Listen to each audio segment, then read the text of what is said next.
Welcome, this is Nathan, welcome back to another video. In today's video, this is a big one. You might see the length. I will assure you, please, if you are new to the series, do not watch this video. This is going to be a really important episode, mostly because we're on episode 50, I think. Ever since I messed up saying 48 on episode 47, I'm like, I hope I don't get it wrong again. No, I think we're on episode 50. There's going to be a lot of lore. There's going to be a lot of sad moments. And, reality, I'm going to do this because I'm not spoiling it. But anyway, let's begin. In the last video, we saw the rise of communism and also the even bigger rise of fascism. As we can see, fascism is taking over Europe as a whole, and there is not many countries left here who are democracies. You know, when I mean democracies, I mean pure democracies. You've got Finland, you've got the Red Team, you've got the Ottomans, you've got the Norwegians, Icelandics, Celtic Union, but other than that, everyone else is either flawed democracy, fascist, or communist. We saw Red Australia turn into a fascist country and invade the Blue Team, fully annexing them. And a couple of other things. I don't really remember everything, but there was definitely some other things.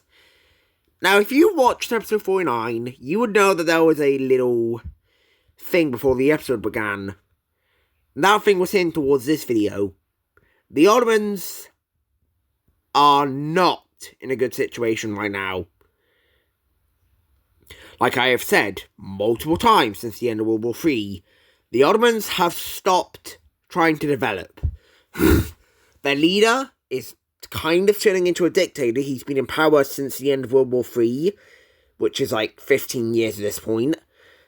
And the world doesn't want the Ottomans to collapse. They are like one of the big beams of democracy. The big beams of democracy are Algeria, Ottomans, Celtic Union, America, and Mesopotamia. But the Ottomans are like the biggest beam. They are one of the last huge beams of democracy shining.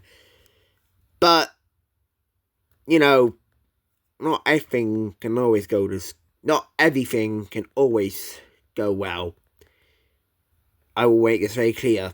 Not every country can rise and rise and rise. It always comes crashing down.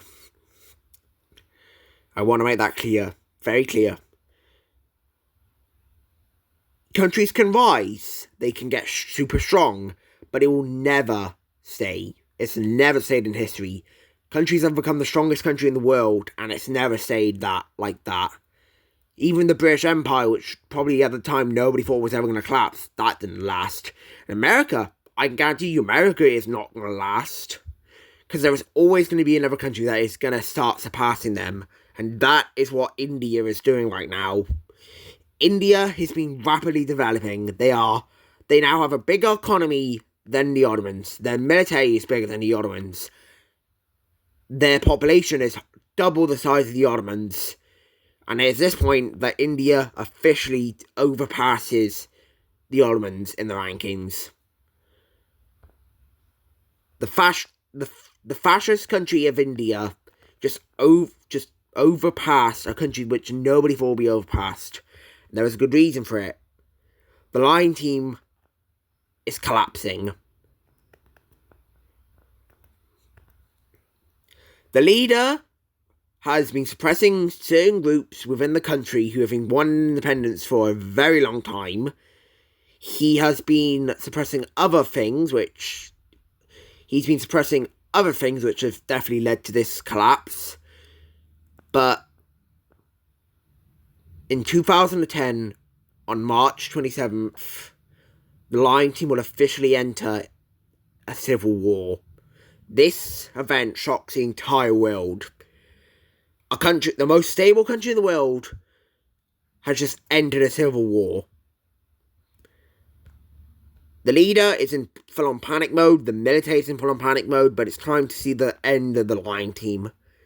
Anyway, let's, I need to bring, hold on. Alright, that took way longer than it should have. If you remember this country, I'm gonna be kind of shocked if you did, well, I'm not gonna be shocked, that, never mind.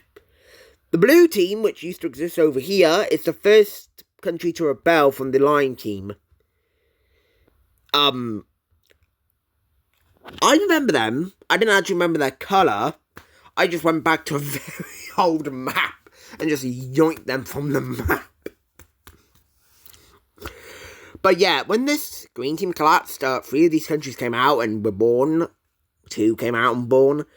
This was one of them, but it got invaded in World War II, I believe.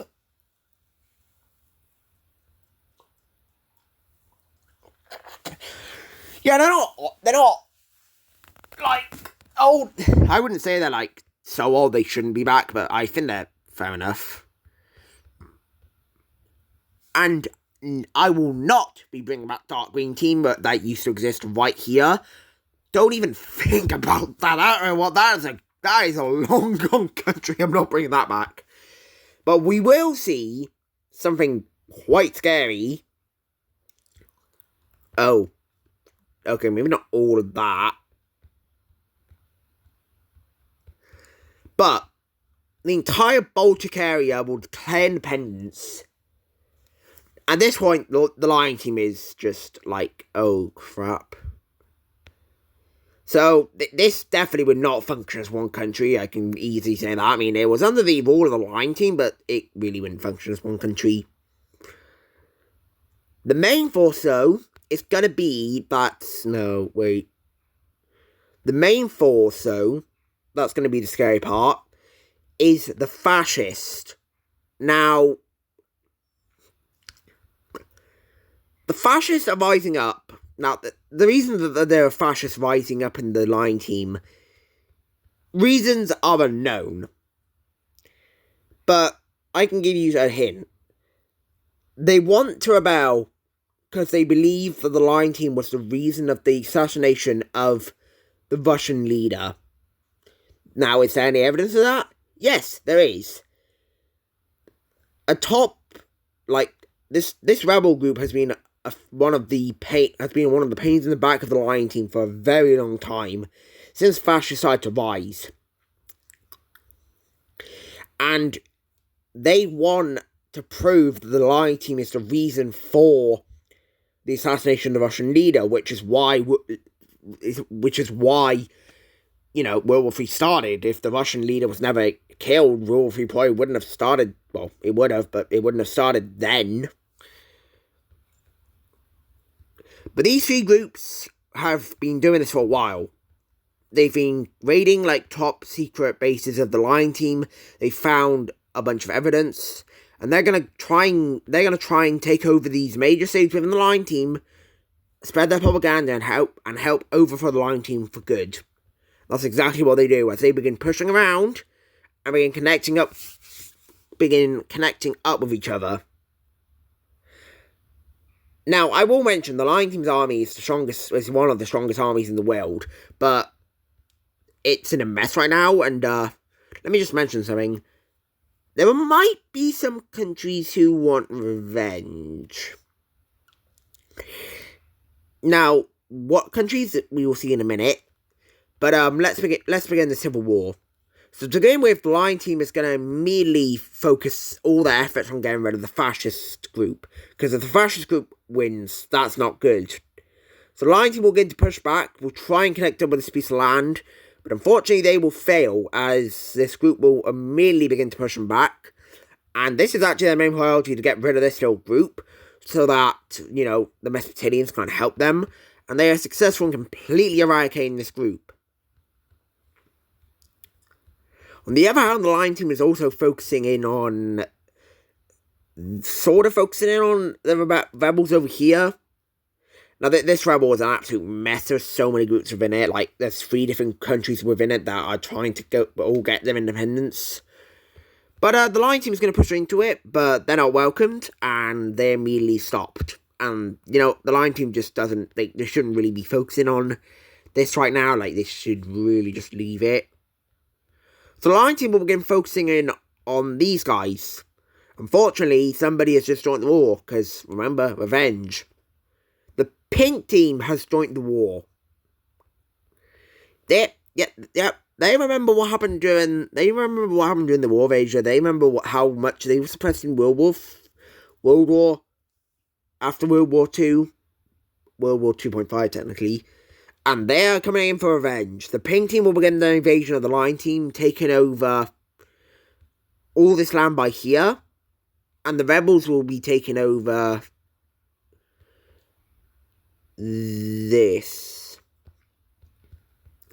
Now, the world is panicking, like, this is scary, and unfortunately the Lion Team is still just collapsing. Cyprus will join the fascists, and we see yet another group pop up because of the propaganda they're spreading. This group will appear right over here. That's scary. And now we see the fascists begin pushing over towards it.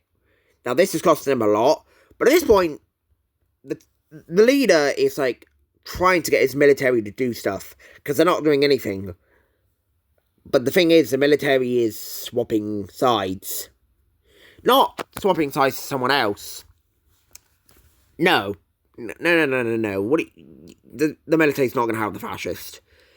If we're being honest, the military is rising up their own ways. They rise up and declare their independence. The military of the Lion Team has just completely abandoned them. And at this point, it's over. The propaganda has spread too much. There is just no way for the Lion Team to win this. This group of the fascists will begin pushing up to the capital and will get to the capital. And at this point, the leader will flee. He will get on an airplane and flee the country, trying to flee over to the Mesopotamians. But during his flight, while he's over Cyprus, he is shot down. His private jet gets shot down and sinks into the Mediterranean. He unfortunately dies. Once the news of this is set out, a lot of countries look at the fascists and go, okay, yeah, we shouldn't mess with them. With the leader gone, we see the takeover of the capital, and this is everything the fascists wanted. They find all the evidence they need. We also see these guys push back. And at this point, we have an agreement being made between the Yellow Team, which is the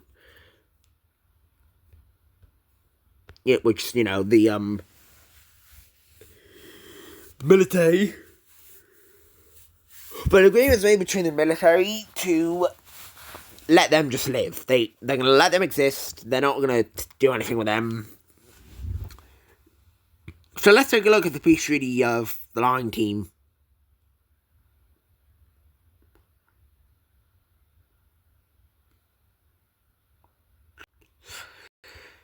As you can see here, the Lion Team is... yeah, this is definitely one of the sadder... This is definitely one of the sadder moments in the series. But, yeah. So, to begin with, the Balkans, which was all... this... You gotta remember, this was all part of one country. There are now 4 separate countries made out of the Balkans, and they all hate each other. Kind of canon to real life. As you can see, the military is getting their own country in the Gold Team, and I wish that didn't happen.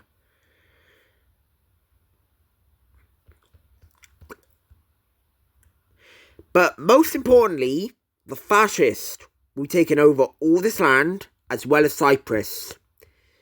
And the Pink Team, they're taking this. So there you go. Civil War over. That's it. Everyone's going to be happy. Nobody's going to be mad. But,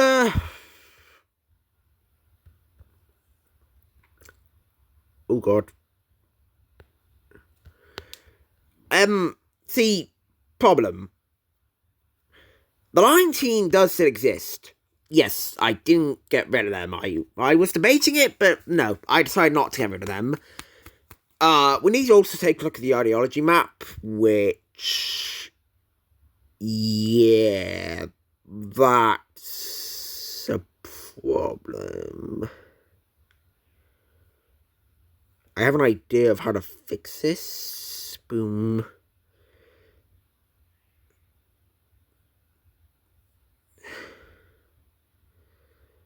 Do that.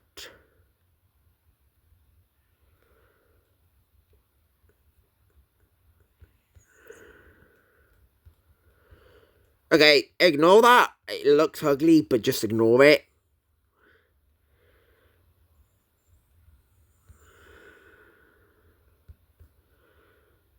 Right, let's do all the circles of these new countries. Now, most of these countries are going to be flawed democracies because they are brand new. They're just still getting their governments in.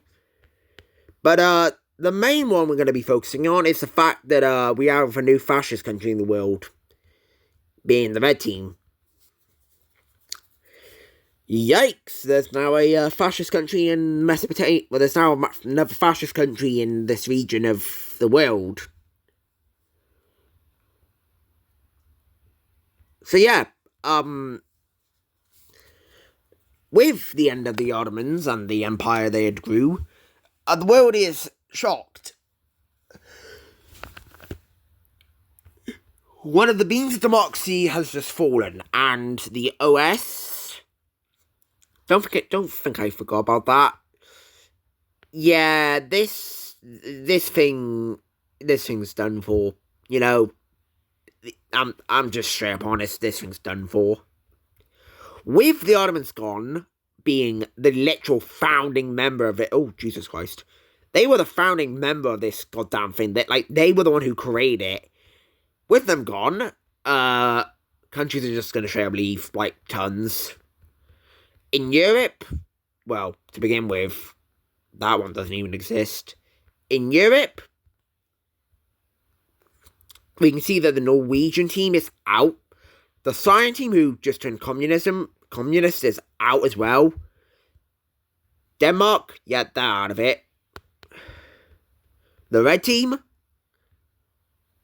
yep, they're out of it. Coming over to Central Asia, we can see that, this Red team is also out of it. The Yellow team, oh, yeah, they're also gone. The Purple team is leaving as well.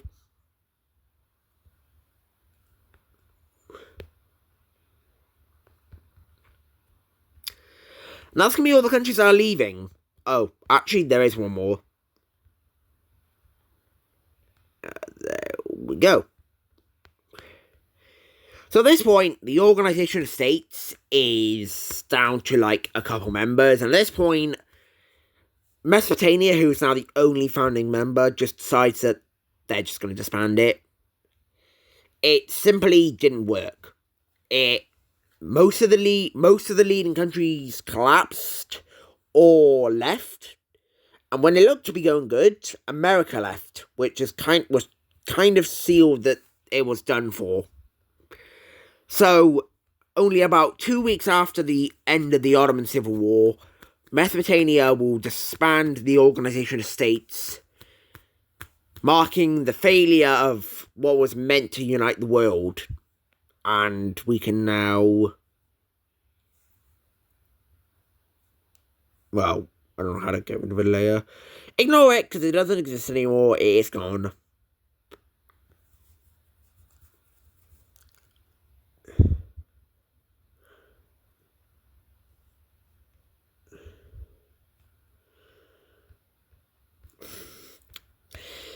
Anyway, coming over to India, they're making yet another move.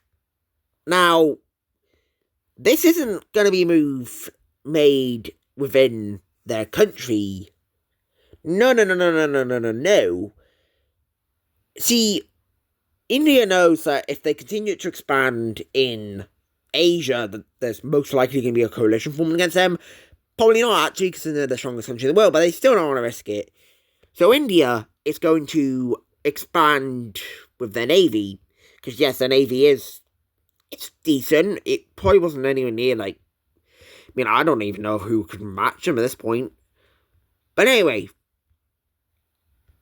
Indian ships are caught off the coast of Madagascar, and once they are caught off the coast of Madagascar, yeah, it's already too late. India will make a landing in Madagascar and begin their invasion of it. Now, this was unexpected. Nobody expected India to invade Madagascar. But once ships make a landing in Madagascar and begin expanding outwards, they immediately take over the capital and begin expanding out from there. Yeah, people are beginning to panic in this country.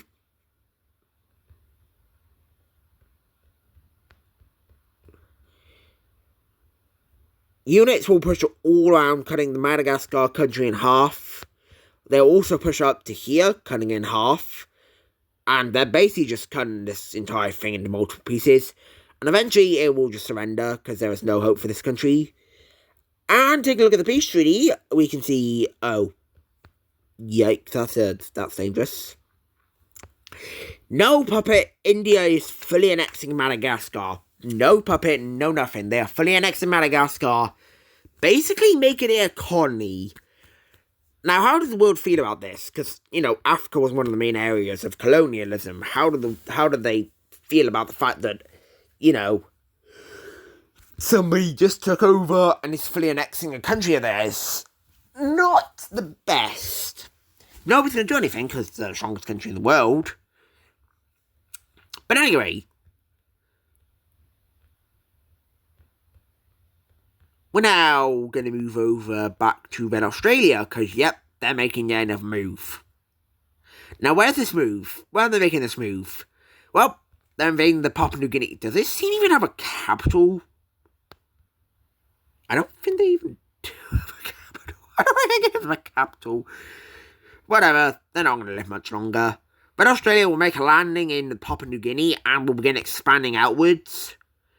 And this poor country, they don't stand a chance. If you're the blue team didn't stand a chance, this guy doesn't stand a chance. Red Australia will begin expanding outwards from this country and begin moving around. They will now push up the coast, taking the capital, which I don't have on this map. And at this point, the Papua New Guinea team's like, okay, can we sort out a peace treaty? And they're like, sure, so let's take a look at this peace treaty.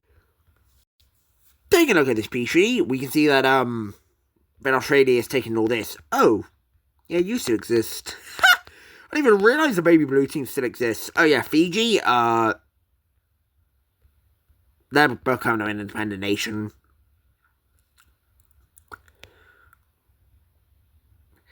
During the war, Fiji just kind of, declared its independence, and they're now their own independent nation. I haven't really bothered with the island nations, because, these are so small, basically a capital would cover the entire country, but Fiji can exist as a country. And also, this just gives you a capital because you deserve it. So, it's very obvious that, fascism is spreading. No, countries are not doing anything about it. Countries aren't doing anything about it, and it's very clear that if nothing is done, there can be a new world order, fascist and communism.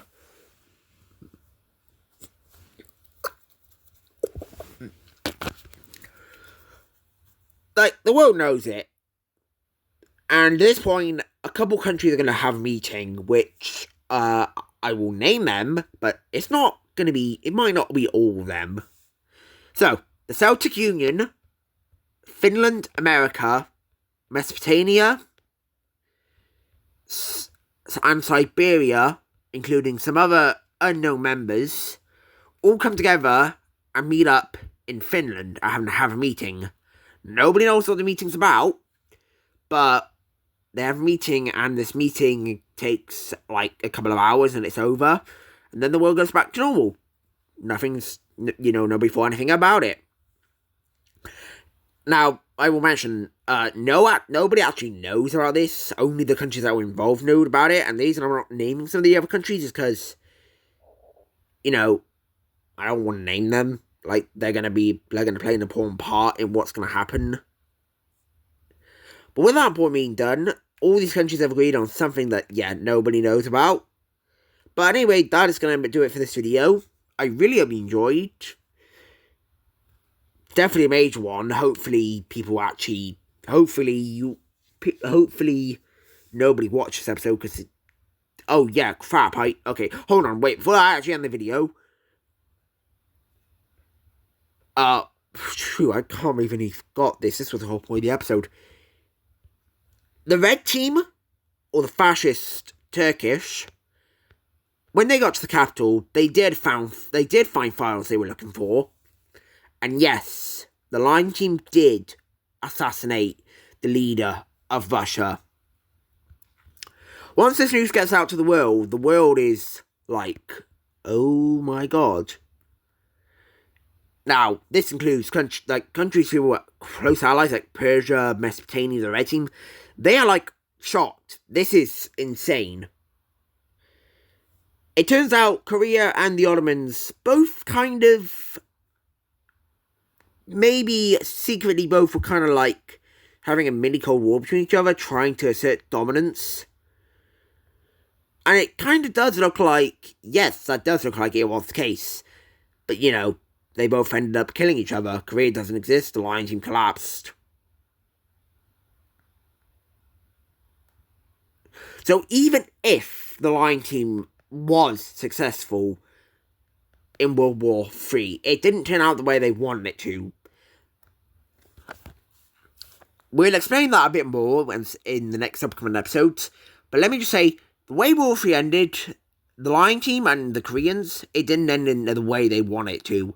The Ottomans didn't want it to end in them becoming the strongest country, but Korea didn't want it to end with them. And Korea wanted it to end with them becoming the strongest country ever, taking over the world. But anyway, that's going to be it for this video. I really hope you enjoyed, and I'll see you in the next one. Bye.